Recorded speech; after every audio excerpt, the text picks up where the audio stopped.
안녕하십니까. 오랜만에 인사드립니다. 집을 떠나 있으니까 참 불편했습니다. 집에 돌아오니까 좋네요. 저만 좋은 것 같습니다. 여러분들 안 좋으십니까? 예, 감사합니다.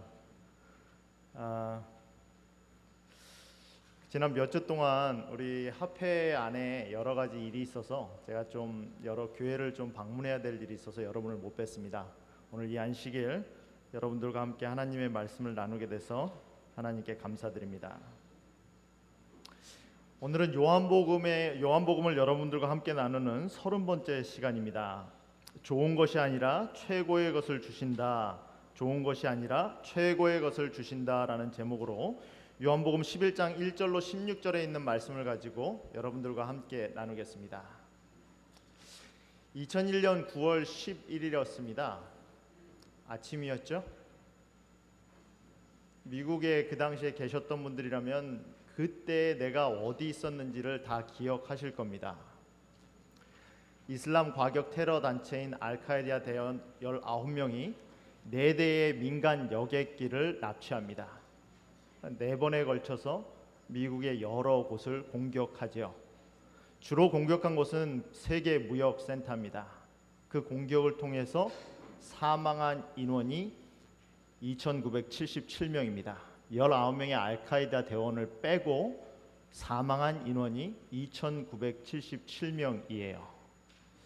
2차 세계대전 이후에 미국인들이 공격을 받아서 본토에서 가장 많은 사람들이 사망했던 사건입니다. 제가 미국에 들어온 지 한 3년밖에 되지 않을 때 벌어진 일이에요. 직장에서 일을 하다가 TV를 보고 있는데 일을 하던 사람들이 전부 다 일어나서 TV를 바라보고 있는 거예요. 거기서 월드 트레이드 센터, 세계 무역 센터에서 불이 나고 있었습니다. 연기가 피어오르고 있었어요. 그때는 노스타워에 부딪혔기 때문에 노스타워에서만 소리가 연기가 올라가고 있었습니다. 그렇게 TV 카메라로 생중계되고 있는 중에 사우스타워에 2번째 비행기가 부딪히는 모습이 생중계됐습니다. 모두가 믿을 수 없는 상황이었죠. 마치 무슨 영화의 한 장면을 보고 있는 것 같았습니다. 근데 영화의 장면이 아니라 실질적으로 벌어지는 일이었어요. 미국에 온 지 이제 3년밖에 안 돼서 제가 아는 사람 중에 이것과 관련해서 무슨 일이 있을까라는 생각을 했어요. 근데 그 안식일 날 교회를 갔어요. 근데 교회 장로님 중에 한 분의 사위가 이제 결혼해서 막 약혼을 해서 결혼할 준비를 하고 있는 사위 될 사람이죠. 사위가 거기에 근무하고 있었던 거예요. 세계 무역센터 중에 근무하고 있었던 거예요. 사위가 죽어요. 그래서 여러분, 사람이 어쩔 수 없는, 자기 힘으로 어쩔 수 없는 불가항력적인 재난을 만나면 무기력함을 느낍니다. 사람이 느끼는 가장 무기력함 중에 큰 것이 바로 죽음이 아닌가 생각합니다. 사망이죠. 때때로 우리가 맞는 이름에도 불구하고 항상 죽음이라는 것을 대할 때는 무기력함을 느껴요. 슬픔을 느끼고 절망을 느낍니다. 오늘 이야기의 주제는 절망이에요. 오늘 이야기의 주제는 사망입니다. 여러분, 신앙을 하는 데 있어서 우리가 이 삶을 살아가면서 맞닥뜨리는 여러 어려움을 내가 어떤 자세를 가지고 대하느냐는 참으로 중요합니다. 그 사건 자체가 중요하기도 하지만 그 사건을 내가 대하는 태도에 따라서 내 삶의 방향이 달라지기 때문입니다. 오늘 한 가족에서 자기가 사랑하는 한 가족 일원을 잃는 모습을 보게 됩니다. 그 모습 가운데서 이 남게 된 2 자매가 어떻게 그 사망을 대하는지를 보게 되지요. 오늘 이야기는 그 이야기입니다. 오늘 이야기를 통해서 저와 여러분이 하나님께서 우리의 삶을 어느 방향으로 인도하시든지 간에 그 반항을 인도하시는 중에 그 가운데서 어떤 일이 벌어든지 간에 그 일을 맞아들일 수 있는 준비가 될 수 있으면 좀 좋겠습니다. 어떤 방향이든지 어떤 일이든지 우리의 삶에서 그 일이 벌어질 때 그 일을 좀 담대하게 맞설 수 있는 이유를 오늘 말씀을 통해서 좀 얻기를 간절히 원합니다.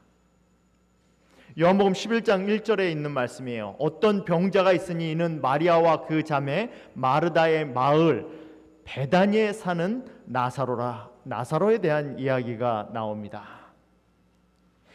이 마리아는 향유를 주께 붓고 머리털로 주의 발을 닦던 자요, 병든 나사로는 그의 오라비더라. 오늘 우리 우진이가 이 바이올린으로 연주를 했는데 가사 우리 우진이의 바이올린 연주를 통해서도 은혜를 많이 받고 그 바이올린을 통해서 전해지는 가사를 통해서도 은혜를 참 많이 받았습니다. 이 삶을 애워싸는 하나님의 은혜, 말할 수 없는, 내가 이 땅을 밟음도 오직 뭐라? 하나님의 은혜다. 그런 가사의 내용이었어요.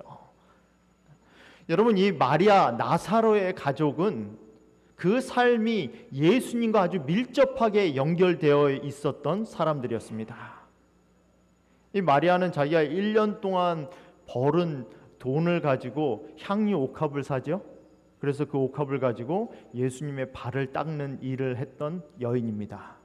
그 여자예요. 여러분, 얼마나 사연이 있길래 예수님의 발을 자기 머리카락으로 닦습니까? 1년 동안 자기가 번 돈을 가지고 1년에 자기 삶을 투자해서 번 돈을 가지고 예수님 발에 향유를 부으면서 울면서 자기 머리카락으로 예수님의 발을 닦아요. 삶에 어떤 우여곡절이 있었기에, 예수님과 어떤 관계가 있었기에 그렇게 예수님의 발을 닦는 일을 했을까요? 아주 예수님과 밀접한 관계가 있는 가정이었어요. 얼마나 밀접한 관계가 있는 가정이었냐면 예수님이 그를 지나가시다가 배고프면 들어가서 나 라면 하나 끓여줄래? 할 수 있는 가정이었습니다. 제가 우리 교회에 오니까 우리 김남용 목사님의 만우절 사건이 아주 유명하더라고요. 제가 아주 놀랐습니다. 미주에 이렇게 목회할 수 있는 목사님이 계신가? 전화를 하셔서 지금 교인을 10명 데려가니까 라면 한 40개만 끓여주세요. 라면을 열심히 끓여놓으면 1시간 후에 거의 다 왔습니다. 다시 한번 끓여주세요. 또 끓여놓으면 지사님 오늘 만우절이에요. 굉장한 인간관계를 가지고 계세요. 그렇게 좋은 인간관계를 가지고 계셨더라고요. 여러분, 이 나사로의 가정과 예수님의 관계는 그냥 길을 지나가다가 문 두들기고 들어가서 나 밥 한 술 주세요 할 수 있는 그런 관계였습니다. 그렇게 아주 가까운 사이에 있었던 관계가 바로 이 나사로의 집과 예수님의 관계였어요. 예수님이 혼자 다닙니까? 여러분, 보통 예수님이 움직이면은 기본이 13명이에요. 제자가 몇 명이에요? 제자가 12명이에요. 근데 12명 제자만 따라다닙니까? 보통 예수님이 가면 그 뒤에 따라다니는 사람이 많았어요. 그러니까 예수님이 가는 곳에 예수님을 대접한다는 것은 그렇게 쉬운 일이 아니에요. 저희 집도 이사를 한 다음에 이제 우리 교우님들을 대접하려고 초대를 하는데 이렇게 많은 교우님들이 계신 교회가 처음이었거든요. 그래서 3번에 나눠서 초대를 했습니다. 저희 집에 다 모실 수가 없어서. 근데 기본이 몇 명이에요? 기본이 40명이에요. 근데 그 집에 자기 오라비가 아프게 됐어요. 예수님과 이 사이의 관계를 나타내는 단어가 있죠. 이 나사로가 죽게 되었습니다 라고, 병들었습니다 라고 말하지 않아요. 누가 병들었다고 말하죠? 누가? 사랑하는 자가. 이게 그 대명사예요. 예수님이 나사로를 일컫는 대명사. 우리 자녀들을 말하는 별명이 있지 않습니까? 자녀들을 별명으로 부르잖아요. 예수님이 나사로를 부를 때 나사로를 부르는 별명이 뭐예요? 사랑하는 자예요. 관계가 어떤지 알겠죠? 그리고 이 말을 전하는 내용을 보면 예수님을 이 두 자매가 얼마나 신뢰하는지 내용이 나옵니다. 예수님께 메시지를 보내는데 뭐라고 메시지를 보내요? 여러분, 이 병이 얼마만큼 심각한 병이었습니까? 죽을 병이었어요. 지금 나사로가 그냥 감기 걸려서 콜록콜록 하는 게 아니라 생사를 오가는 중에 있었어요. 근데 그렇게 급박하고 절박하고 시급한 순간에 도움을 줄 수 있는 예수님께 전가를 보내는데 뭐라고 전가를 보냅니까? 아, 빨리 와주세요. 예수님 죽게 됐어요. 이렇게 전가를 보내요? 그렇게 보내지 않아요. 뭐라고 전가를 보냅니까? 주여 보시옵소서, 사랑하시는 자가 뭐 했나이다? 병들었나이다. 그게 끝이에요. 예수님께 어떤 액션을 취해달라고 요청하지도 않아요. 뭐예요? 단순히 병들었다라는 것만 전해도 예수님이 뭘 하실 거를 믿었던 사이였다라는 거예요. 여러분, 보통 가족들이 병들어서 죽게 되는데 예수님께 그렇게 기도합니까? 예수님, 내 아들이 병들었습니다. 이렇게 기도하세요? 보통 급한 일이 생기면 어떻게 기도하세요? 예수님, 제가 지금 이런 상황입니다. 이렇게 기도하세요? 보통 예수님께 인스트럭션을 드리죠. 예수님, 이런 상황이니까 이렇게 해주세요. 이렇게 기도하지 않습니까? 내가 지금 이런 상황이에요. 이렇게 힘들어요. 이런 어려운 상황, 위급한 상황이에요. 그러니까 이렇게 해주세요. 보통 우리는 예수님이 뭘 해야 될 것까지 가르쳐 주면서 보통 기도를 해요. 근데 오늘 마리아와 마르다는 예수님께 이렇게 단순하게 전달합니다. 뭐라고 전달해요? 예수님, 당신이 사랑하시는 자가 병들었습니다. 이들이 갖고 있었던 예수님에 대한 믿음을 나타내는 단어예요. 여러분, 우리가 기도하는 모습만 봐도, 예수님께 기도하는 내용만 봐도 우리가 예수님을 얼마만큼 신뢰하고 있는지가 보여져요. 예수님께 뭘 해야 될지 말씀 안 드려도 우리 예수님은 나보다 더 잘 알아서 내 삶을 인도해 주실 거다라고 믿는 사람의 전달 방법이에요. 예수님, 나사로가, 예수님 사랑하는 자가 병들었나이다. That's enough. 그것만 해도 충분하다라는 거예요. 그렇게 소식을 전달합니다. 그런 소식을 들었을 때 어떻게 해야 될까요? 그래? 빨리 가야지. 예수님이 그렇게 하셨습니까? 이게 예수님의 반응이세요.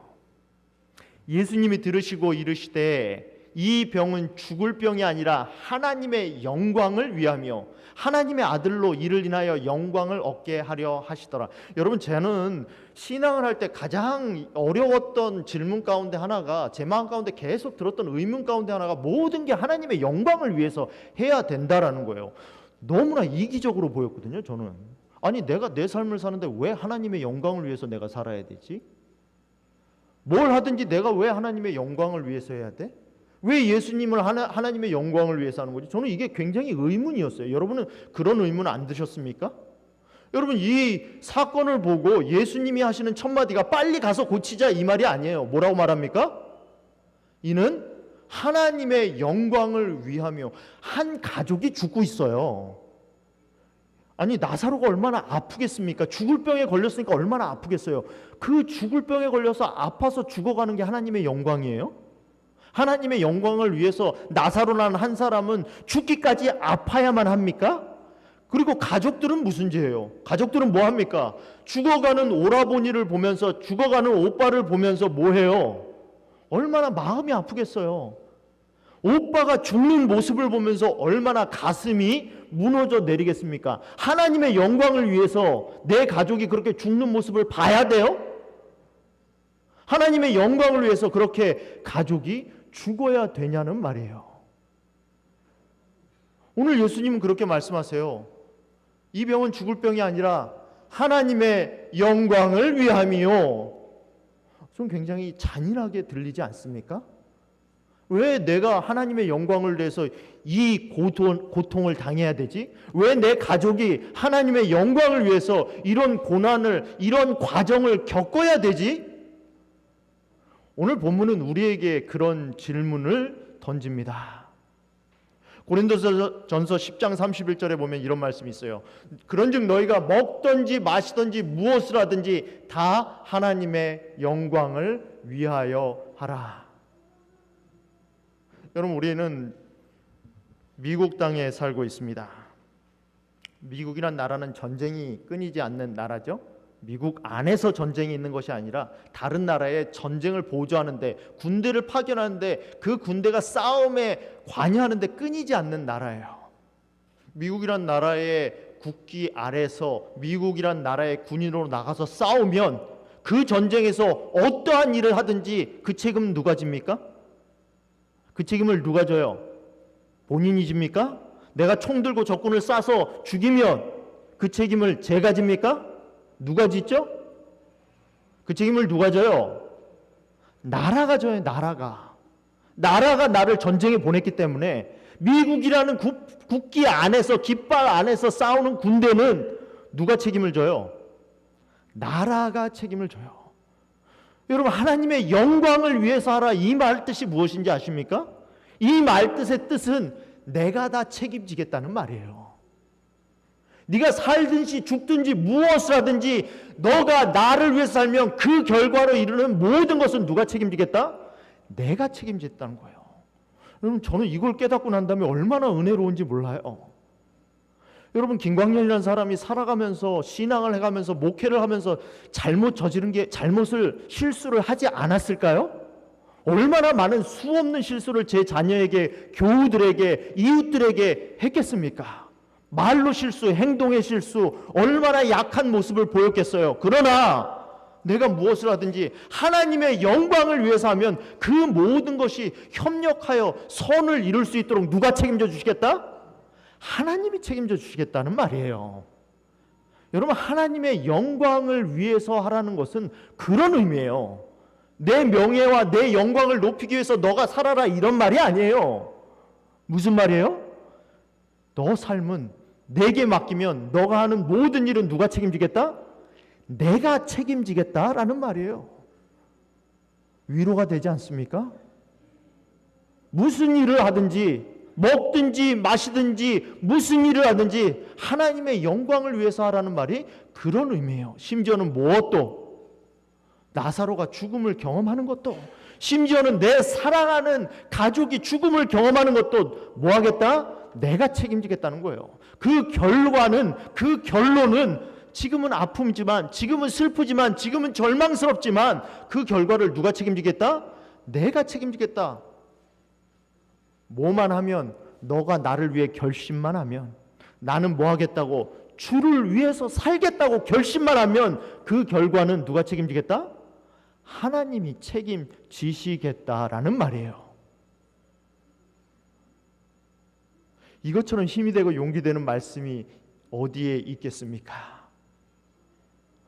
오늘 심지어는 나사로라는 한 사람이 사랑하는 가족을 잃는 한 가족의 절망스러운 모습을 보면서 예수님은 거기서도 뭐라고 말씀하십니까? 내가 책임지겠다라고 말씀하십니다. 근데 하나 재밌는 게 있어요. 예수님이 나사로의 병을 무슨 병이 아니라고 말합니까? 죽을 병이 아니라고 말해요. 그런데 우린 본문을 알아요. 나사로가 죽어요, 안 죽어요? 나사로가 죽습니까, 안 죽습니까?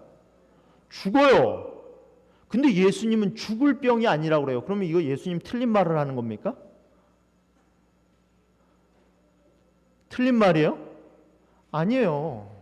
죽을 병이 아니라 이 죽음은 무슨 죽음을 가리키는 거예요?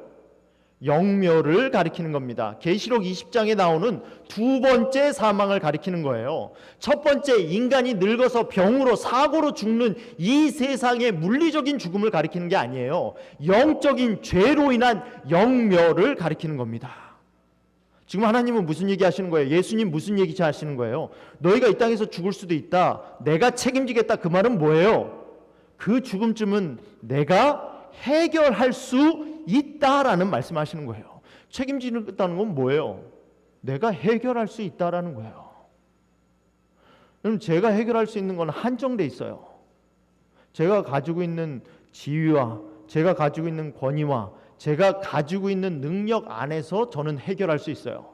금전적인 것도 제가 감당할 수 있는 부분까지만 해결할 수 있어요. 그 부분까지만 은행에서 저한테 론을 해줘요. 몰개지를 내줘요. 이만큼 감당할 수 있으니까 저한테 빌리언 달러 주지 않아요. 왜? 내가 감당할 수 없기 때문에. 근데 예수님은 조건이 붙여 있지 않아요. 먹든지 마시든지 무엇을 하든지 내 영광을 위해서 하라. 조건이 붙어 있지 않아요. 어디까지만 내 영광을 위해서 하라 라고 말씀하시지 않으시죠. 그 말은 뭐예요? Unlimited, 무조건적으로 내가 책임지겠다 그 말이에요. 심지어는 무엇조차도, 사망조차도 내가 책임져 주겠다는 거예요. 내가 그거 해결해 주겠다라는 말입니다. 근데 하나님도 해결할 수 없는 게 있어요. 여러분, 사람이 왜 죽습니까? 제가 여기서 말하는 죽음이란 건 두 번째 죽음을 말하는 거예요. 첫 번째 죽음을 말하는 건 아닙니다. 사람이 왜 두 번째 죽음, 왜 영멸하죠? 여러분, 하나님은 이 땅에 재림하실 때, 삼림하실 때 죄를 영원히 멸절시키시지 사람을 영원히 멸절시키지 않으세요. 그러면 사람이 왜 죽느냐? 사람이 끝까지 자기 죄를 놓지 않고 포기하지 않을 때 그 죄와 함께 멸망하는 거예요. 하나님이 죄를 멸망시키는 거지 사람을 멸망시키지 않는다는 겁니다. 근데 사람이 왜 죽느냐? 그 죄를 끝까지 놓지 않고 있으면 죄와 함께 같이 불 가운데 영멸하는 거예요. 그래서 죽는 거예요. 근데 예수님이 할 수 없는 게 있어요. 하나님이 할 수 없는 거 한 가지. 정확하게 표현하면 할 수 없는 게 아니죠. 하지 않는 게 한 가지 있어요. 자기 본성과 반하는 건 할 수가 없죠. 사랑이라는 존재가 죄라는 것이 영원히 존재하도록 내버려 두실 수는 없어요. 그래서 죄를 영멸시키는 겁니다. 사람이 죄를 끝까지 포기하지 않고 붙잡고 있을 때 그 죄를 포기하도록 강요하지는 않으세요. 시대소망 458페이지에 보면 이런 말씀이 있습니다. 하나님께서는 사람들에게 저희 불신을 버리도록 강요하지 않으신다. 내가 하나님을 선택하지 않기로 결정했을 때, 내가 하나님을 믿지 않기로 결정했을 때, 하나님을 신용하지 않기로 결정하실 때 하나님은 우리의 불신을 버리도록 강요하지 않으세요. 그건 하나님의 본성이 아니에요. 그들 앞에는 빛과 어둠 그리고 진리와 오류가 있다. 어느 쪽을 받아들일지는 그들 스스로 결정할 문제다. 결정은 누가 하는 거예요? 우리가 하는 거예요. 우리 앞에 펼쳐져 있는 것을 보고 결정은 우리가 하는 거예요. 그때 하나님을 선택하면 그 결과를 하나님이 책임져 주신다는 거예요. 인간의 마음은 선악을 식별할 수 있는 능력을 부여받는다. 하나님께서는 사람들의 일시적 충동으로 결정하지 않고 성경절들을 조심성 있게 대조해보고 그 증거의 무게에 따라 결정하도록 계획하신다. 여러분 마음 가운데 주신 무게에 따라 결정하실 수 있도록 여러분 삶을 여태까지 하나님이 어떻게 인도하셨는지 보고 그걸 가지고 나를 선택할지 선택하지 않을지를 결정하라고 말씀하시는 거예요.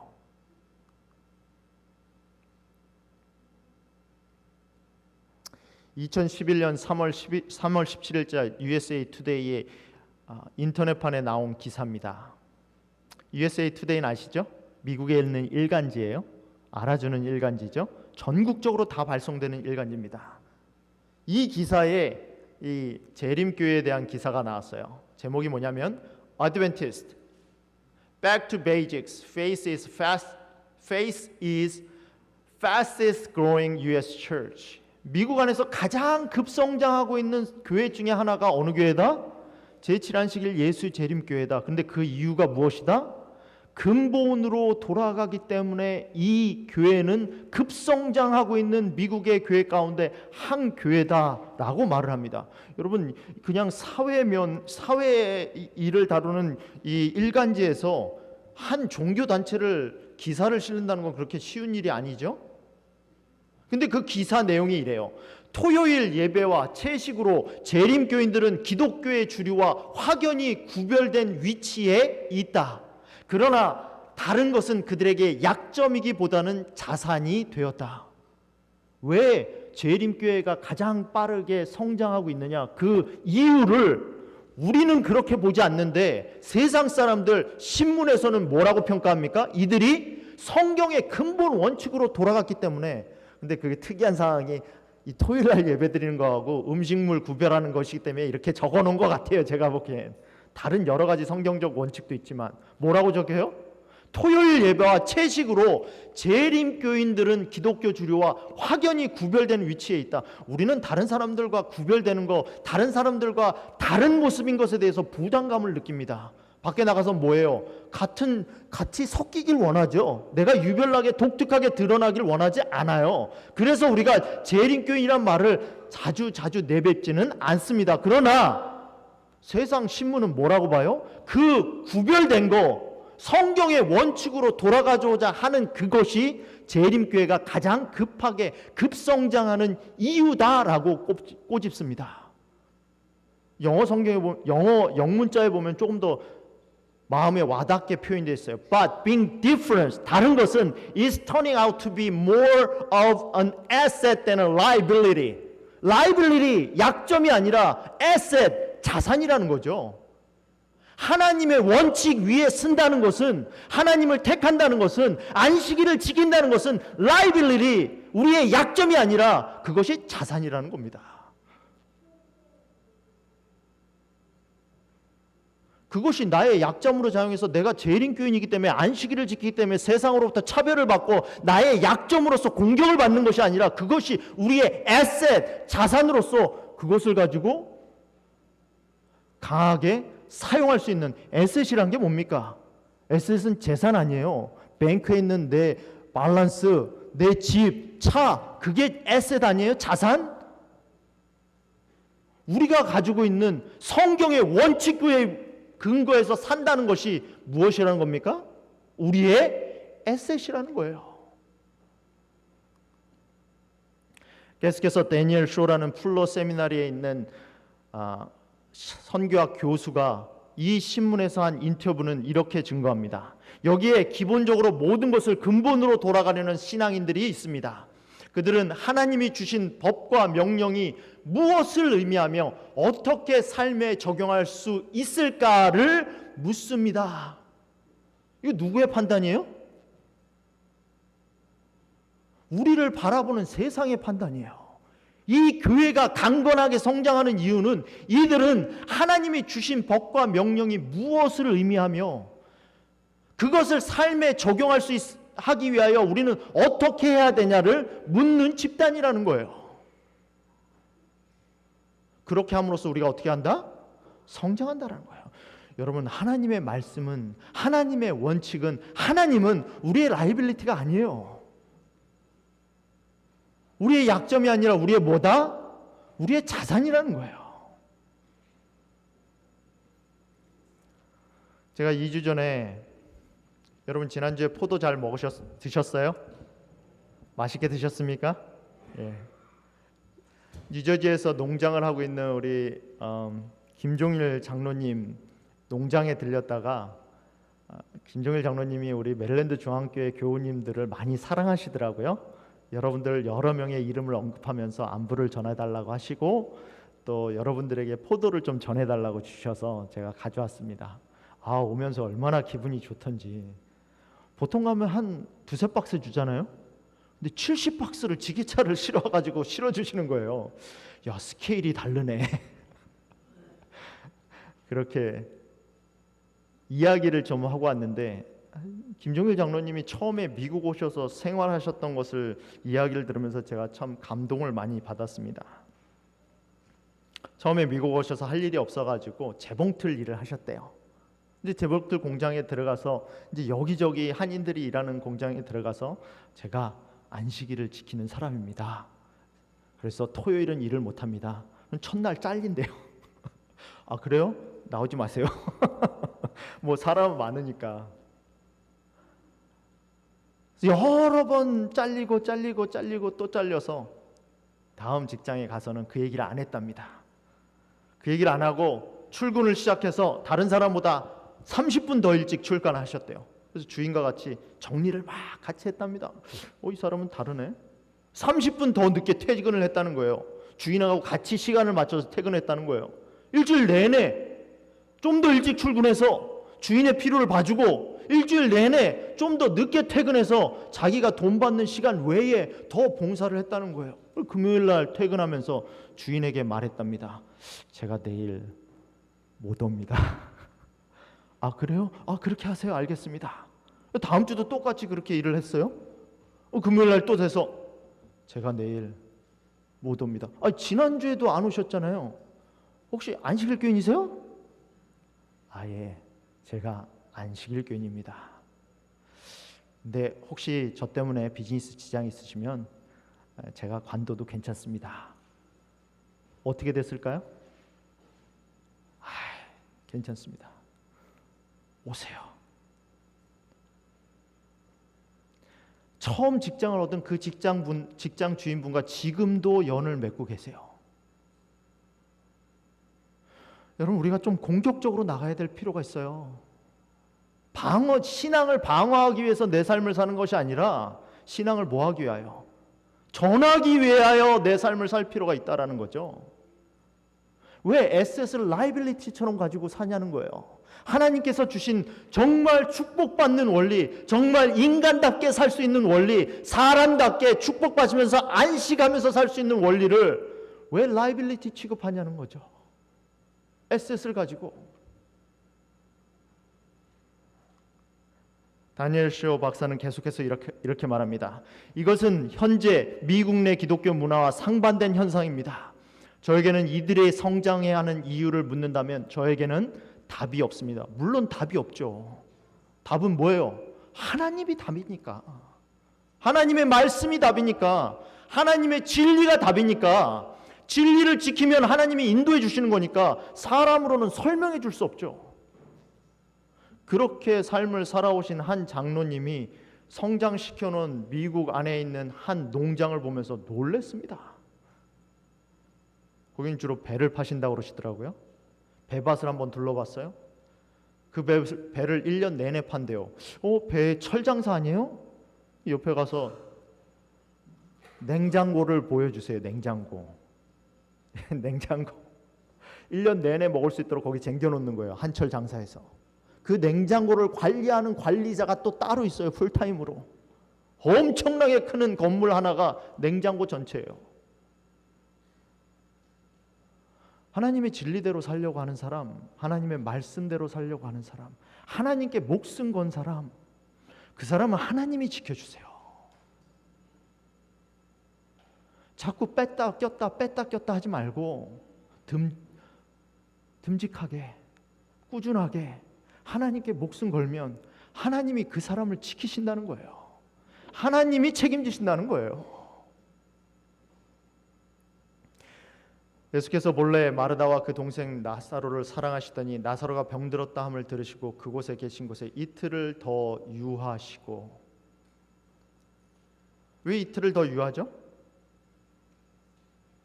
나사로를 방문한 게 나사로가 죽은 다음에 사흘 후에 나사로를 보러 갑니다.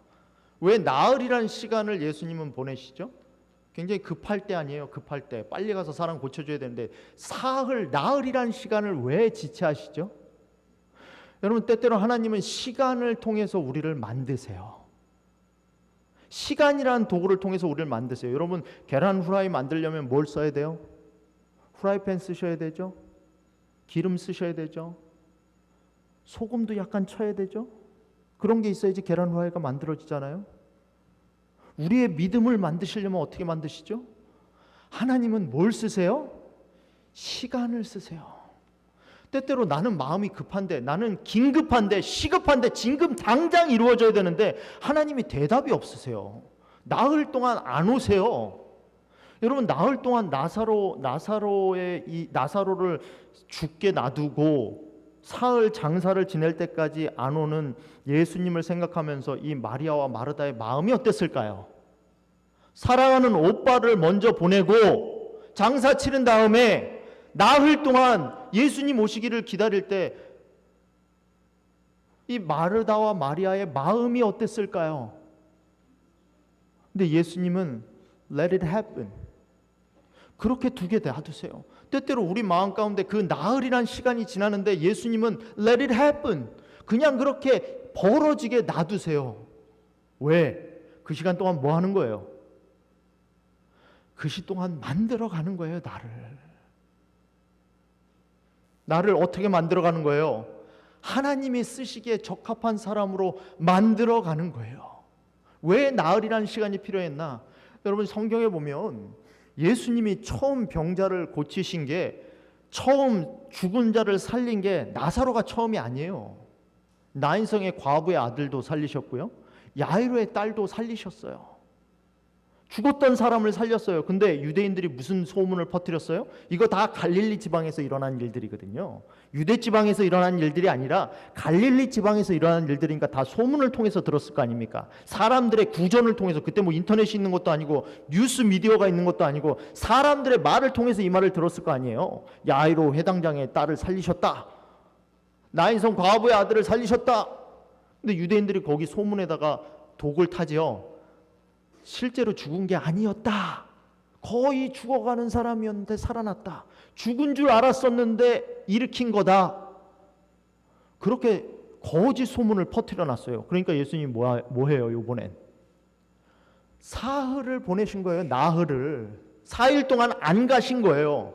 심지어는 무슨 말 할 때까지, 야, 내가 나사로 살릴 테니까 돌 좀 치워봐. 그러니까 마르다가 뭐라고 말합니까? 지금 죽은 지 나흘이나 돼서 썩은 내가 나요, 예수님. 이 말을 할 정도로. 여러분, 베단이란 마을은 예루살렘과 2마일 거리예요. 2마일이니까 예루살렘에 있는 사람들이 모를 수도 없어요. 예루살렘에 있는 사람들이 부정할 수 없는 장소에 부정할 수 없는 시간을 보내게 하신 다음에 뭐 하시는 거예요? 완전히 죽여놓은 다음에 뭐 하신 거예요? 살리신 거예요. 그러니까 시간이 필요한 거예요. 이 시간은 무슨 시간이에요? 나사로가 죽었다라고 인정할 수밖에 없는 시간이에요. 여러분, 왜 아브라함을 25년을 기다리게 하시고 이삭을 주셨죠? 왜 25년이 필요했습니까?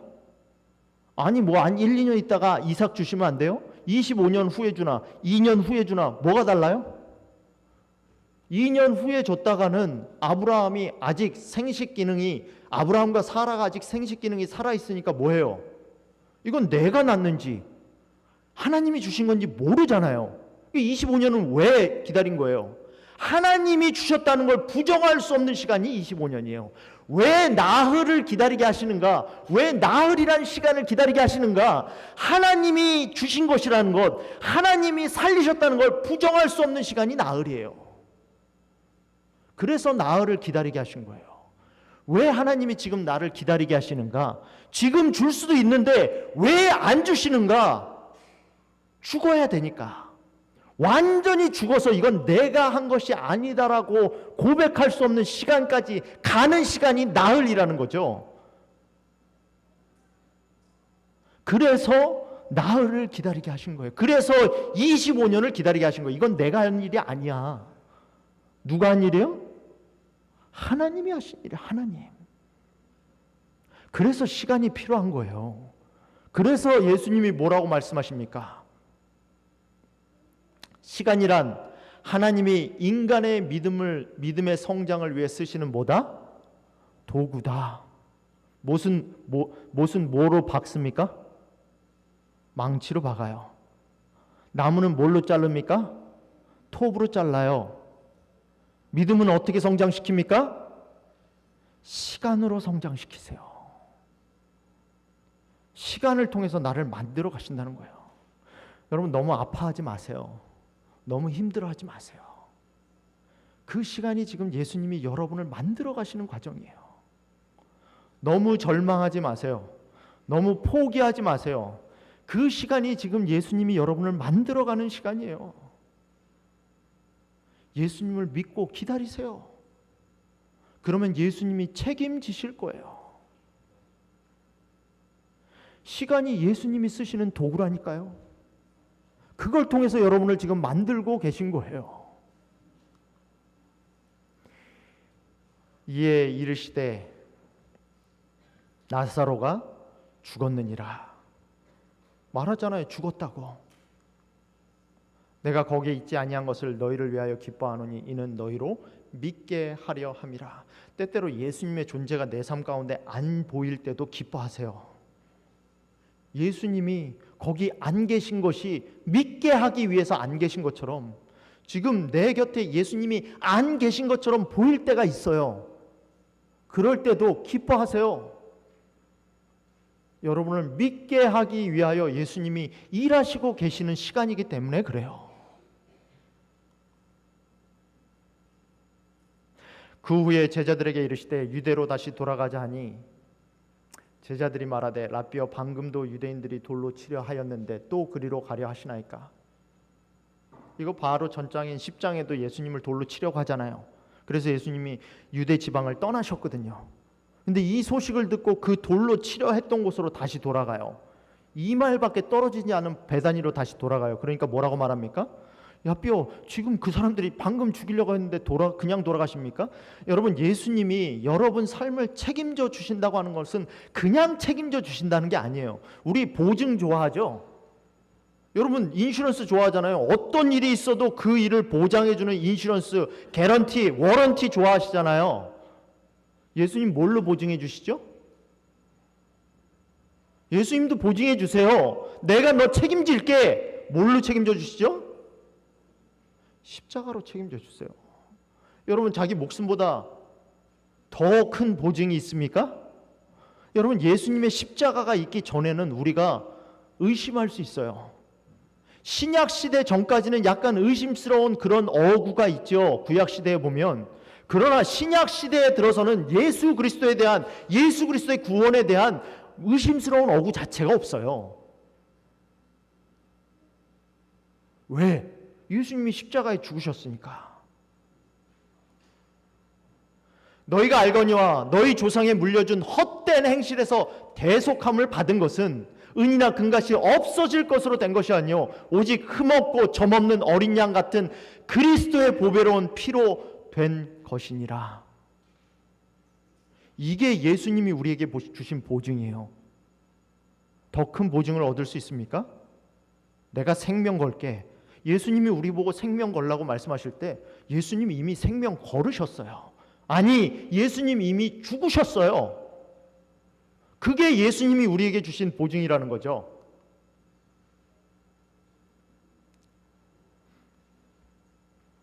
지난 일요일 날 저희 아이들을 데리고 식스플래그를 갔어요. 식스플래그에 어떤 곳인지 아십니까? 아이들이 롤러코스터 뭐 이런 거 타는 데예요. 아이들이 좋아해서 교회 몇 가정과 함께 갔습니다. 제가 롤러코스터를 탔을까요? 안 탔을까요? 저는 높이 올라가는 걸 별로 좋아하지 않아요. 니들끼리 타. 저는 롤러코스터를 타지 않았습니다. 여러분, 높은 곳에서 일하시는 거 어떻게 괜찮으세요? 높은 곳에서도 떨어지지 않는 방법은 내가 발 딛는 곳이 어딘지를 잘 보고 발을 디디면 됩니다. 높은 곳이라고 떨어지는 것이 아니라 내가 발 디딜 곳을 잘못 보았기 때문에 떨어지는 거예요. 오늘 말씀을 마무리하면서 예수님은 실족하지 않는 방법을 가르쳐 주십니다. 오늘 너가 나를 택하면 내가 책임져 줄게 라고 말씀하시는 예수님이 실족하지 않는 방법, 떨어지지 않는 방법, 실패하지 않는 방법을 가르쳐 주십니다. 예수께서 대답하시되 낮이 12시간이 아니냐, 사람이 낮에 다니면 이 세상의 빛을 보므로 실족하지 아니하고 넘어지지 아니하고 실패하지 아니하고 뭐 할 때? 빛 가운데 다닐 때. 밤에 다니면 빛이 그 사람의 안에 없는 거로 실족하느니라. 이 빛이 어디 있는 빛이에요? 이 빛은 밖에 있는 빛이 아니에요. 이 빛은 어디 있는 빛입니까? 안에 있는 빛이에요. 안에 있는 빛. 내 안에 이 빛이 비추면 그 빛 안에서 살면 실족하지 않는 거예요. 스펙을 쌓아서 실족하지 않는 게 아니에요. 스펙을 쌓아서 성공하는 게 아니에요. 빛이 내 마음 가운데 있고 내가 빛 가운데 거할 때 실족하지 않는 거예요. 사랑하는 메릴랜드 중앙교회 성도 여러분, 오늘 하나님이 우리에게 말씀하십니다. 나에게 목숨 걸면 내가 책임질게. 나를 믿으면 내가 인도할게. 이렇게 초청하시는 예수님의 인도하심에 우리의 삶을 맡길 수 있는 저와 여러분이 되기를 간절히 바라면서 오늘 말씀을 마치겠습니다.